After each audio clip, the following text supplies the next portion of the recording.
बीडच्या संतोष देशमुख हत्या प्रकरणानं अख्ख्या महाराष्ट्राला हादरवून सोडलं। 9 डिसेंबर 2024 रोजी हे प्रकरण घडलं। म्हणजे वर्षाहून अधिकचा कालावधी आता या प्रकरणाला उलटलेला आहे आणि तरी सुद्धा आजही या प्रकरणाचा सोक्षमोक्ष लागलेला नाहीये।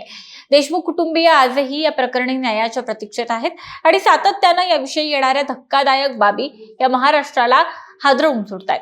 असं असतानाच आता याविषयी एक अत्यंत मोठी अशी बातमी समोर आली आहे। या हत्या प्रकरणातील एक महत्त्वाचा आरोपी जयराम चाटे याला तब्बल 14 महिन्यांनंतर आता जेल बाहेर येण्यास परवानगी मिळाली आहे। कोर्टाकडून यासाठीची विशेष परवानगी त्यांना मिळाली आहे आणि त्या सगळ्यानंतर आता संतोष देशमुखांचे बंधू धनंजय देशमुख यांनी याविषयी अत्यंत गंभीर असे काही प्रश्न आणि शंका उपस्थित केल्या आहेत। नेमकं काय घडलंय या प्रकरणाविषयी?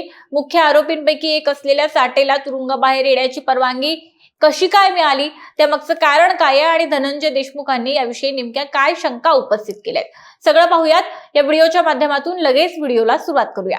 नमस्कार, मी गौरी आणि तुम्ही पाहत आहात प्राईम टाइम महाराष्ट्र। सुरुवातीला एक महत्त्वाची आठवण, तुम्ही जर अजूनही आमचं चॅनेल सबस्क्राईब केलं नसेल तर ते जरूर करा।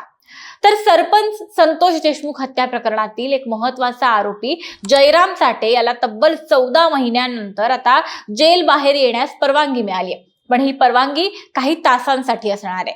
चाटेच्या धाकट्या भावाच्या निधनानंतर होणाऱ्या धार्मिक विधीस उपस्थित राहण्यासाठी न्यायालयानं त्याला पोलीस बंदोबस्तामध्ये या ठिकाणी जाण्याची परवानगी दिली आहे। काही तासांसाठी ही परवानगी असेल। मिळालेल्या माहितीनुसार चाटेचा धाकटा भाऊ श्रीराम चाटे याचं 2 मार्च रोजी तांबवा गावामध्ये निधन झालं। हिंदू धर्मपरंपरेनुसार निधनानंतर 12व्या दिवशी होणारा धार्मिक विधी हा महत्त्वाचा मानला जातो आणि त्यामुळे या विधीस उपस्थित राहण्यासाठी जयराम चाटेच्या वकिलांनी न्यायालयामध्ये या संदर्भातली जी विशेष परवानगी असते ती मागितली। जयराम चाटेच्या या अर्जावर 6 मार्च रोजी जिल्हा आणि विशेष न्यायालयामध्ये सुनावणी झाली। सुनावणी दरम्यान सरकारी वकील बाळासाहेब कोल्हे यांनी या अर्जाला विरोध सुद्धा दर्शवला होता। मात्र सर्व बाजूंचा विचार करून न्यायालयानं आरोपी जयराम चाटेला सकाळी 9 ते दुपारी 4 या वेळेमध्ये पोलीस बंदोबस्तामध्ये धार्मिक विधीस उपस्थित राहण्याची परवानगी दिली आहे। न्यायालयाने दिलेल्या आदेशानुसार जयराम चाटेला पोलीस बंदोबस्ताचं शुल्क म्हणजे त्यासाठी जी काही रक्कम असेल ती त्याला स्वतःला यासाठी भरायची आहे। तसंच न्यायालयानं घालून दिलेल्या सर्व अटी आणि नियमांचं काटेकोरपणे पालन करणं त्याच्यासाठी बंधनकारक असणार आहे। दरम्यान जयराम चाटेच्या वकिलांकडून न्यायालयामध्ये हा अर्ज दाखल झाल्यानंतर दिवंगत सरपंच संतोष देशमुखांचे भाऊ धनंजय देशमुख यांनी या निर्णयाबाबत काही गंभीर सवाल उपस्थित केले। धार्मिक विधीच्या वेळी कायदा आणि सुव्यवस्थेचा प्रश्न निर्माण झाल्यास त्याची जबाबदारी नेमकी कोण घेईल असा सवाल धनंजय देशमुखांनी केलाय। धनंजय देशमुख म्हणाले की आरोपीचे नातेवाईक जे कोणी वारले त्याबद्दल न्यायालयामध्ये अर्ज आलाय। त्यावर वकील उज्ज्वल निकम यांनी सांगितलं की कायदा सुव्यवस्थेचा प्रश्न या सगळ्या संदर्भामध्ये निर्माण होऊ शकतो, त्यामुळे याची सर्व जबाबदारी ही पोलीस प्रशासनानं घ्यावी आणि त्यावरती न्यायालयानं त्याची ऑर्डर द्यावी। हे प्रकरण अतिशय सेन्सिटिव्ह आहे आणि ही अतिशय सेन्सिटिव्ह अशी महाराष्ट्रातली एक केस आहे। 1.25 वर्षापासून महाराष्ट्र बघतोय की हे आरोपी किती खालच्या पातळीवर जात आहेत आणि जर यात कायदा आणि सुव्यवस्थेचा काही प्रश्न निर्माण झाला तर मग त्याला कोण जबाबदार असणार आहे असा सवाल सुद्धा धनंजय देशमुखांनी या सगळ्याविषयी उपस्थित केलेला आहे। म्हणजे ज्या अवघ्या काही तासांसाठी सुद्धा या मुख्य आरोपींपैकी एक असलेल्या चाटेला बाहेर जाण्याची परवानगी आहे, त्या काळामध्ये जर काहीही विपरीत घडलं, काहीही अशी स्थिती निर्माण झाली तर मग त्याची जबाबदारी कोण घेईल याची शंका किंवा याबाबतचा गंभीर सवाल हा धनंजय देशमुखांकडून उपस्थित केला जातोय।